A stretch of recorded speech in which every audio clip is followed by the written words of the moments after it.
நான் தலையில் இருந்து பிறந்தவன், நீ காலில் இருந்து பிறந்தவன். நான் ஆண்டான், நீ அடிமை. நான் உயர்ந்தவன், நீ தாழ்ந்தவன் என்கின்ற கேவலமான ஜாதிய பாகுபாடுகள் என்று மனிதனை விட்டு அகழ்கிறதோ அன்றுதான் இம்மண்ணில் மனிதன் மனிதனாக மதிக்கப்படுவான் என்பதற்கு ஒரு சிறந்த சான்றுதான் 1968ஆம் ஆண்டு டிசம்பர் 25ஆம் நாளன்று கீழ்வெண்மணியில் நடைபெற்ற நெருப்பில் மலர்ந்த உரிமை குரல் ஒரு சான்று.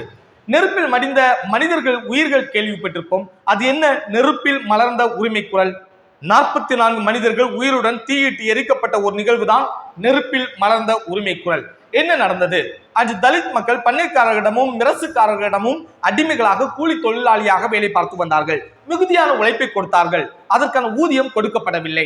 எனவே அரைப்படி நெல்லை மட்டும் கூடுதலாக ஊதியமாக தரும்படி முறையிட்டார்கள், கோரிக்கை வைத்தார்கள், கொடுக்கப்படவில்லை. எனவே போராட்டம் நடத்தினார்கள். அப்போராட்டத்தை அடக்க பண்ணைக்காரர்கள் வழியாக உருவாக்கப்பட்ட ஒரு சிறப்பு காவல்படை அமைப்பு கிசான் போலீஸ் என்கின்ற தலைப்பில் ஒரு காவல் படையானது கிராமத்திற்குள் அனுப்பி வைக்கப்பட்டது. அப்போராட்டத்தை தடுக்க, அத்தகைய தலித் மக்களை கொலை செய்வதற்காக காத்திருந்தார்கள், நேரம் வருவதற்காக. ஒருமுறை கேரளாவில் கம்யூனிஸ்ட் கட்சியின் சார்பாக ஒரு பெரிய மாநாடு ஒன்று நடைபெற்றது.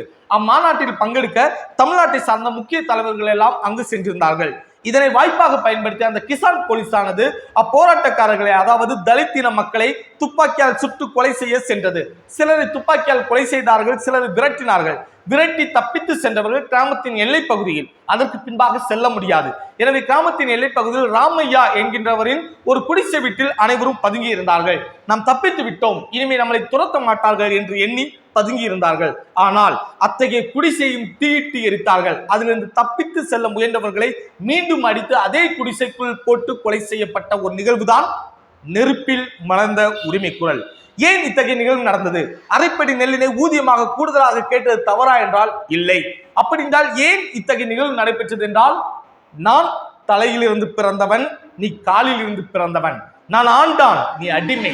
நான் உயர்ந்தவன், நீ தாழ்ந்தவன் என்கின்ற கேவலமான ஜாதிய எண்ணத்தால் தான் இத்தகைய நிகழ்வு நடைபெற்றது.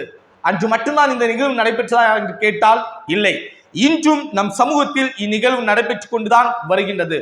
ஆணவ கொலைகளாக இருக்கலாம், அதே நேரத்தில் இறந்து போனால் ஒரு கல்லறையில் அடக்கம் செய்வதற்கு கூட அனுமதி இல்லை. ஜாதியின் அடிப்படையில் பாகுபாடு பார்க்கிறார்கள். கோயிலுக்குள் செல்ல அனுமதி இல்லை, ஆலயத்திற்குள் செல்ல அனுமதி இல்லை. இப்படிப்பட்ட ஜாதி வேறுபாடுகள் இன்னும் இச்சமூகத்தில் நடைபெற்றுக் கொண்டே இருக்கின்றது. இத்தகைய நிலை நீடிக்குமானால் இச்சமூகத்தில் மனிதன் மனிதனாக மதிக்கப்பட மாட்டான்.